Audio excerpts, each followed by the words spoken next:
नमस्कार दोस्तों, आज की ताजा खबर। जेलेंस्की का नाटो से उठा भरोसा, म्यूनिख में कर डाली एक खास आर्मी बनने की मांग। जानेंगे क्या है मामला। तो वहीं दूसरी तरफ तेल का सम्राट, दौलत बेहिसाब, फिर भी सऊदी अरब क्यों है बेचैन। जहां एक तरफ ये सब कुछ चल रहा है तो वहीं दूसरी तरफ मेक्सिको में मारा गया यूरोप का सबसे खूंखार अपराधी। जानेंगे कौन था मार्को एब्बेन। जियोपॉलिटिक्स में बहुत कुछ चल रहा है, जानने को मिलेगा बहुत कुछ। आइए जानते हैं इन खबरों को विस्तार से। यूरोप के सबसे खूंखार अपराधियों में शुमार एक ड्रग तस्कर मेक्सिको में मारा गया है। उसने अपनी मौत का ढोंग करते हुए भागने का प्रयास किया था। अधिकारियों ने शुक्रवार को इसकी जानकारी दी है। मार्को एब्बेन को गुरुवार को मेक्सिको सिटी से लगभग 25 किलोमीटर दूर अटीजापान डी जारागोसा के एक शहर में गोली मारकर हत्या कर दी गई। प्रवर्तक अधिकारियों ने एब्बेन की पहचान की पुष्टि की। यूरोप की पुलिस एजेंसी यूरोपोल ने एब्बेन को यूरोप के सबसे वांछित भगोड़े में सूचीबद्ध किया था। वह ब्राजील से नीदरलैंड में ड्रग्स की तस्करी में शामिल था। यूरोपीय पुलिस की वेबसाइट पर कहा गया है कि उसे अक्टूबर 2020 में 7 साल से अधिक की सजा सुनाई गई थी। 2014 और 2015 के बीच एब्बेन और उसके साथियों ने 400 किलो कोकीन को अनानास के कंटेनरों में छिपाकर तस्करी करने का आरोप है। गिरफ्तारी से बचने के लिए उसने पिछले अक्टूबर में कुलियाकान में अपनी मौत का ढोंग किया था।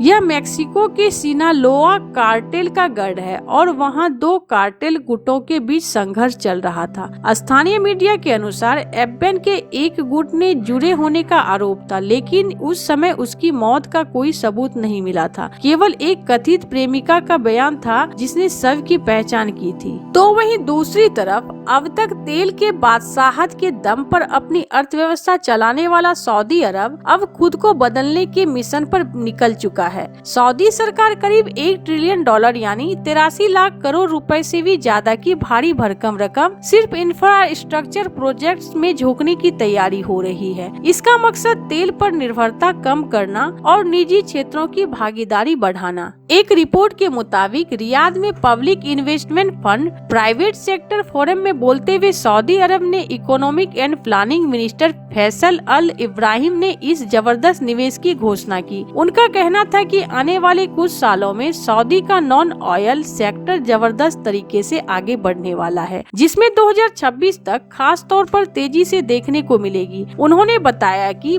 पब्लिक इन्वेस्टमेंट फंड सिर्फ एक वित्तीय निवेश का जरिया नहीं, बल्कि देश की न्यू इंडस्ट्री खड़ी करने और अर्थव्यवस्था को आकार देने में अहम भूमिका निभा रहा है। सऊदी अरब की अर्थव्यवस्था दशकों से तेल की कमाई पर टिकी हुई थी, लेकिन अब हालात बदल रहे हैं। विजन 2023 के तहत तेल पर निर्भरता घटाकर हाईटेक और इनोवेटिव बिजनेस मॉडल्स पर फोकस किया जा रहा है। अल इब्राहिम ने साफ कहा है कि सऊदी अपनी इकोनॉमी को ट्रांसफर कर रहा है। सिर्फ एक छोटे बदलाव की बात नहीं हो रही है, बल्कि पूरी व्यवस्था बदली जा रही है। पब्लिक इन्वेस्टमेंट फंड न सिर्फ नए बिजनेस खड़ा कर रहा है, बल्कि सऊदी के नौजवानों को भी नए जमाने की इंडस्ट्री के लिए तैयार कर रहा है। अल इब्राहिम के मुताबिक देश को आगे बढ़ाने के लिए नॉलेज इकोनॉमी यानी टेक्नोलॉजी और स्किल्स पर आधारित सिस्टम खड़ा करना जरूरी है और इसी दिशा में अरबों खरबों का निवेश किया जा रहा है। अब सवाल यह है कि इस मेगा इन्वेस्टमेंट के बाद सऊदी अरब का भविष्य कैसा होगा।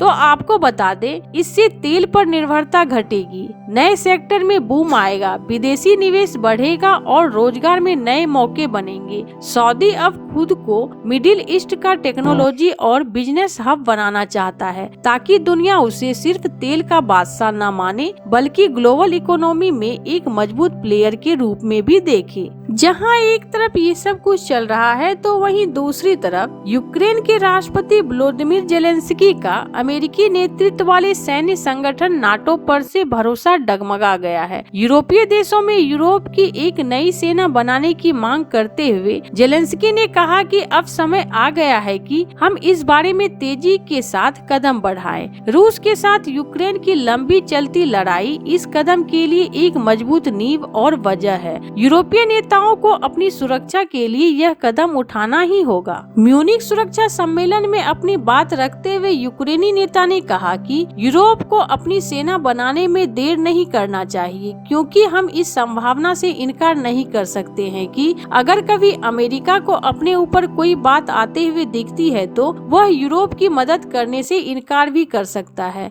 हमारे कई नेता इस पर बात कर चुके हैं। उन्होंने कहा कि मुझे सच में विश्वास है कि अब समय आ गया है कि यूरोप अपने बारे में सोचे और अपनी सशस्त्र सेना बनाए। यूक्रेन के राष्ट्रपति ने कहा कि कुछ दिनों में शांति समझौते को लेकर अमेरिकी राष्ट्रपति ट्रम्प के साथ मेरी मीटिंग हुई। इस बातचीत में उन्होंने एक बार भी नहीं कहा कि शांति समझौते के लिए उन्हें यूरोप की जरूरत है। यह बात अपने आप में कुछ कहती है। अब पुराने दिन खत्म हो चुके हैं जब अमेरिका यूरोप का समर्थन सिर्फ इसलिए करता था क्योंकि वह हमेशा से करता आया था। हमें अब अपनी सुरक्षा का ध्यान खुद रखना होगा। जेलेंस्की ने कहा कि 3 साल से चल रहे इस युद्ध ने यह साबित कर दिया है कि हमारे पास अब पहले से ज्यादा मजबूत यूरोपीय सैन्य बल की नींव है। जेलेंस्की जब इस भाषण को दे रहे थे तब वहां पर नाटो के महासचिव मार्क रूटो भी मौजूद थे। जेलेंस्की ने उनके सामने कहा कि मेरा विचार गठबंधन को बदलने के बारे में नहीं है, मैं बस इतना कह रहा हूँ कि यूरोप को भी गठबंधन में अमेरिका के बराबर आना चाहिए और एक सशस्त्र सेना को तैयार करना चाहिए।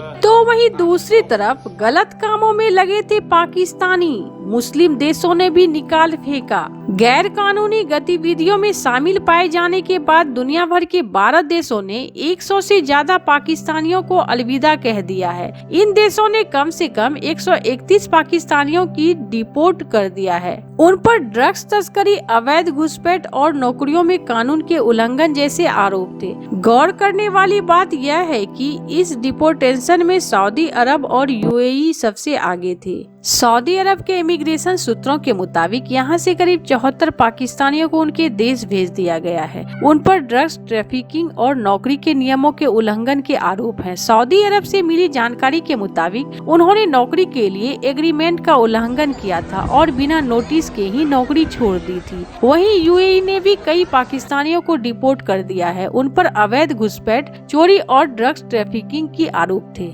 एक ऐसा भी मामला है जब एक पाकिस्तानी को पहुंचाने के बाद एंट्री ही नहीं दी गई और उसे तुरंत डिपोर्ट कर दिया गया। आरोप था कि खुदकुशी करने की धमकी दे रहा था। इन 2 देशों के अलावा Oman, Cambodia, Bahrain, Azerbaijan, Iraq और मेक्सिको से पाकिस्तानियों को डिपोर्ट किया गया है। इसके अलावा मॉरिटानिया और सेनेगल में भी 2 पाकिस्तानियों को डिपोर्ट किया गया। उन पर मानव तस्करी के आरोप थे। पाकिस्तान पहुंचने के बाद 16 लोगों को फेडरल इन्वेस्टिगेशन एजेंसी के हवाले कर दिया गया। वे ट्रैफिकिंग से जुड़े मामले में आरोपी थे। वहीं 6 को लड़काना, कलात, गुजरांवाला, साहिवाल और रावलपिंडी की पुलिस को सौंप दिया गया। उनके खिलाफ भी जांच शुरू की जाएगी। कराची के एयरपोर्ट पर इमिग्रेशन अधिकारियों के मुताबिक 86 लोगों को देश छोड़ने से रोका गया।